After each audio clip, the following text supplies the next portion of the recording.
Never was a tale of greater woe than this of Prokofiev's music for Romeo. Galina Ulanova, ballerina. Sergei Prokofiev's ballet Romeo and Juliet was written during the summer of 1935, when he was on the verge of repatriating himself to his homeland after years of courtship by the Soviet government.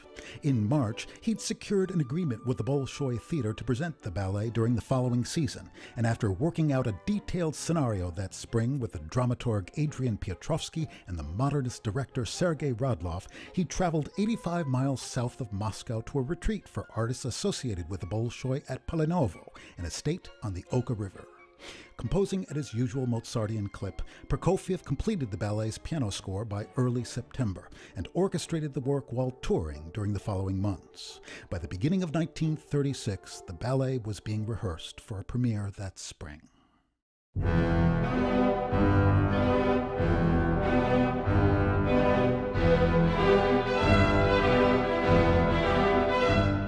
The famous denunciation of Shostakovich in the pages of Pravda, published on January 28, 1936, shortly after Stalin and his entourage walked out of a performance at the Bolshoi of the composer's previously acclaimed opera Lady Macbeth of Mtsensk district, has long been depicted as an event that redounded to Prokofiev's benefit.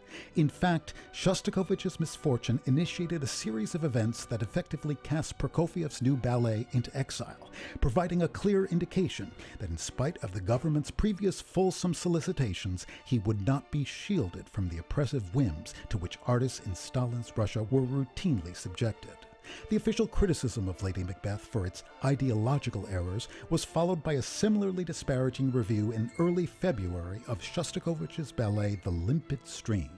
At a time when Stalin's bloody purges were ravaging every sector of Soviet life, these public political condemnations didn't merely represent a mortal threat to those directly accused.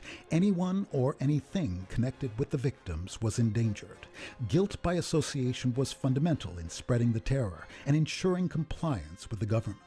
Thus, everyone from Shostakovich to artists and administrators attached to the Bolshoi were in jeopardy of imprisonment or worse.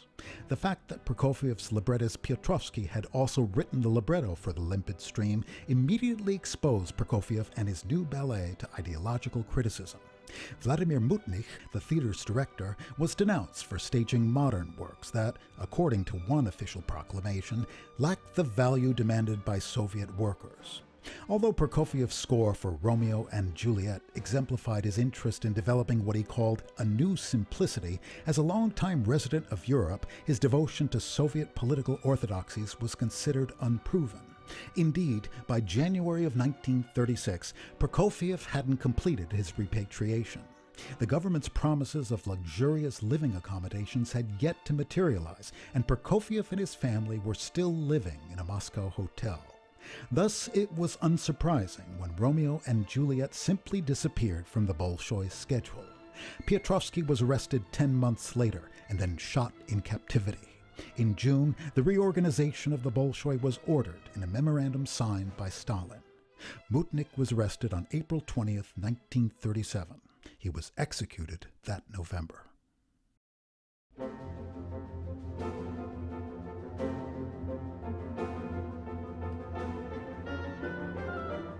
Having written a large-scale score that was temporarily unperformable, the always resourceful Prokofiev fashioned 2 orchestral suites from his ballet during the summer of 1936. These suites, which were followed by a third a decade later, soon became internationally popular. They were partly arranged to stimulate interest in the ballet. Each number presents a snapshot from the larger work, and the order in which they're arranged doesn't follow the ballet's narrative arc. The first performance of Romeo and Juliet took place not in the Soviet Union, but at the Brno State Theater in Czechoslovakia on December 30, 1938. Based on excerpts included in the orchestral suites, the highly abbreviated single-act version of the ballet that was performed represented a shell of Prokofiev's creative intentions. He didn't participate in the production and wasn't even able to attend its first performance. By the end of 1938, the Soviet government had reneged on its promise to allow Prokofiev to travel freely. Romeo and Juliet didn't receive its Russian premiere until January of 1940, when it was performed at the Kirov Theater in Leningrad. Although the scenario developed by the choreographer Leonid Lavrovsky for this production has become the work's standard performing version, Prokofiev was profoundly dissatisfied with it. Aesthetically and philosophically, Lavrovsky was an exponent of the traditional French approach to ballet that had informed the Imperial Russian Ballet's celebrated productions. Whereas Prokofiev conceived of Romeo and Juliet as a collaborative work in which all the artistic components were synthesized and interdependent, Lavrovsky insisted that every element within a ballet existed to serve the dictates of the choreographer's vision. From the start, he didn't hesitate to tell Prokofiev where he wanted music to be cut or added, and discussions between the two regularly devolved into yelling matches. Nonetheless, the Russian premiere of Romeo and Juliet was received with great critical and popular acclaim, and the ballet soon became one of the most beloved in the repertoire.